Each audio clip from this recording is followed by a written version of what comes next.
there's a killer guitar shop in Tampa, Florida. And yesterday I got to check it out.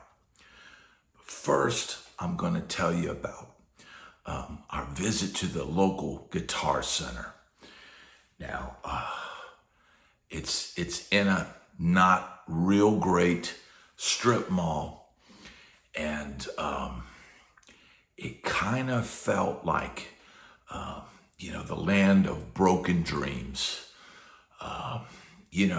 Look, when you go into a Guitar Center, there's those people that go there, and it's like maybe they don't own a guitar, and they use Guitar Center as their personal practice space. I don't know. I don't know what it is with that. But, there was a guy posted up in Guitar Center and just playing very badly and very loudly for everybody to hear. And, it was comical in that there were probably more missed notes picked and those things where you hit a note you're not intended and it plinks out. There was probably more of that than actual notes played. But I digress. The thing that made it depressing, coming to the reality of the state of music in Tampa, and a lot of my intel that I did before I came here, trying to figure out, hey, am I going to be able to do the same kind of work and make the same money that I made in Nashville? And, the good guitar store in Nashville, they were able to kind of back up my intel. And so I knew before going into Guitar Center that, COVID had really done a number on the local band scene, and that largely the gigs here are singles and duos. And a single is usually a guy on an acoustic guitar, and a duo might be two acoustic guitars or a guitar and a keyboard or whatever. And that is kind of the reality of what a gig is here, which is really, really kind of depressing because, I like playing with a great drummer. I like playing with a great bass player, at the least. And of course, I'd love to have a great keyboard player on the gig and a great sax player and all of my amigos back in Nashville. But man, economically, it just doesn't seem like, that's a thing as much here. Now, I'm sure there's some bands that are tearing up along here, and I've seen some clips of some groups that play, and I know some of my friends that are down here, they're playing with some groups, and so I know it exists. But we're talking about the majority of what we have here as gigs. And so there's a lot of singles and a lot of duos. It is what it is. And so that Guitar Center, the Guitar Center in Tampa, it had a lot of guitars. It had a lot of amps. But one thing I really noticed is the used amp section. And I don't know that I got, incredible footage to kind of document this. I was able to just get real quick footage, and then my daughter had a meltdown and we had to leave very abruptly. But I started noticing in the used amp section that it was like the land of broken dreams. And what I'm seeing like a lot of those old PV amps that I miss from the past.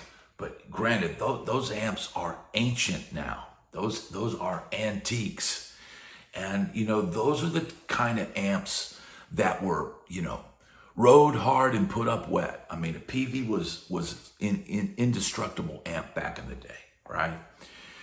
But you're seeing these amps and, they've been beat up by the Florida sun and the rust and the dirt and filth, on those amps now.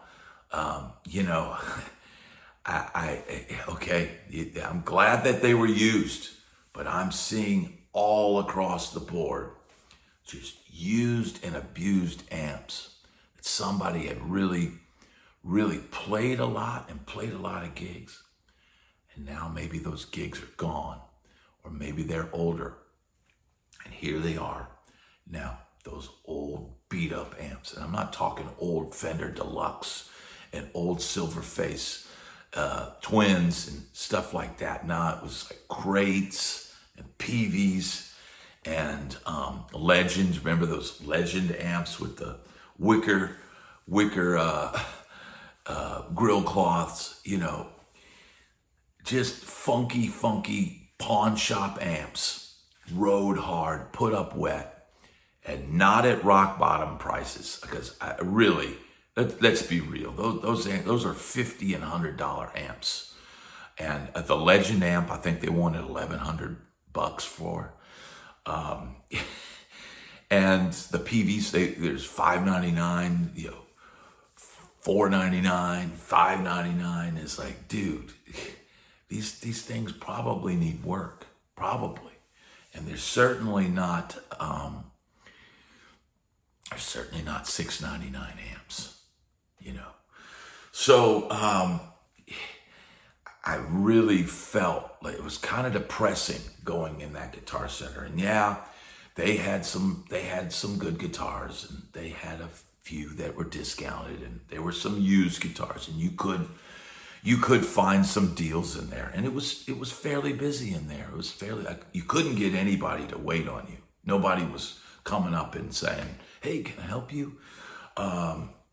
So it's a much smaller store, but I much prefer the Guitar Center in Daytona. It's a small Radio Shack size store, but it's small enough. It's a nice area. So, yeah, I would recommend that store over the Tampa store, even though, like I said, they had some nice guitars in the Tampa store, and there were some that were discounted. But I'm here to talk about Replay Guitar Exchange, Replay Music Exchange. I shoot these videos off the cuff, so I may get the title wrong. Or the name wrong sometimes, but Replay is an amazing store with very well taken care of guitars on the walls. Nothing rode hard and put up wet. No, it's the creme de la creme of guitar shops. And like I talked to the owner for a little bit. It's a store that would fit in very well in Nashville. I didn't get to see their amp selection, so I don't know what they have in that department. At the same time, I was trying to wrangle my daughter from playing every ukulele in the store. She's not old enough to, really treat an instrument the way it's meant to be treated. But man, Replay's guitar selection is just incredible. And, everything is treated with respect, and the instruments are in great shape. And let me tell you something, because Tampa now is, it's not a first place market like Nashville or maybe LA or maybe New York is, or maybe Austin is, for guitars. But man, they have got some incredible deals on guitars. Now they've got this, close out every year's big sale set for August 31st here in Tampa. And it's a first come, first serve sale. And they had like 4 of those cool kind of colored 50s and 60s. I think they had 5 or 6 of them. The color ones, like the burgundy and the white and the Pelham blue, like they had those guitars marked down as some kind of closeout or some kind of, I don't know how they have it marked, but those guitars are marked at $1,659. Now, I was telling my wife, I said, you cannot get a Les Paul at that price. That is a crazy, crazy good price. Now, you cannot buy those guitars right now. You can only get them on their, scratch and dent or closeout or whatever their sale is at the end of the year. So they've got these guitars behind a rope. They've got one really nice PRS single cut back there and a few other interesting guitars behind there. Very interesting if you're looking for a deal. This is an incredible store. The owners were really nice. I talked to the guy about the gigging scene here. I told him what I was making in Nashville. He said, he kind of shook his head when I said, I don't think I'm going to make that kind of money here. He said, no. So, that was a little bit depressing, but, I talked to him about my YouTube channel and, told one of the guys about it and what I was doing here and telling my stories in the music business and all that. He seemed very interested, but he got pulled away, to do a sale. So I didn't get to talk to him as I was leaving because they were getting busy in there. But it's an excellent store with incredible guitars. They've got a room, I guess, with tube amps where you can try out the guitars. So if you're in the Tampa area, check out Replay Guitar Exchange. It's a really nice store. And like I said, man, they had, and not just the closeout items. I was seeing some Fender American Professionals marked down to $1,100 with case. I mean, they were really nice guitars at a really good price. And, I'd have to go through the whole store and show you the tags to be able to show you. But man, there's discounts abound everywhere because, Tampa is not Nashville. Nashville can get top dollar for stuff. A musician can come in and he's playing a lot on Broadway and needs an axe and, he's got a couple grand in his pocket and or whatever, or use his Guitar Center card, which I know a lot of people do. So if you're in the Tampa area, check out Replay Guitar Exchange. It's a great store.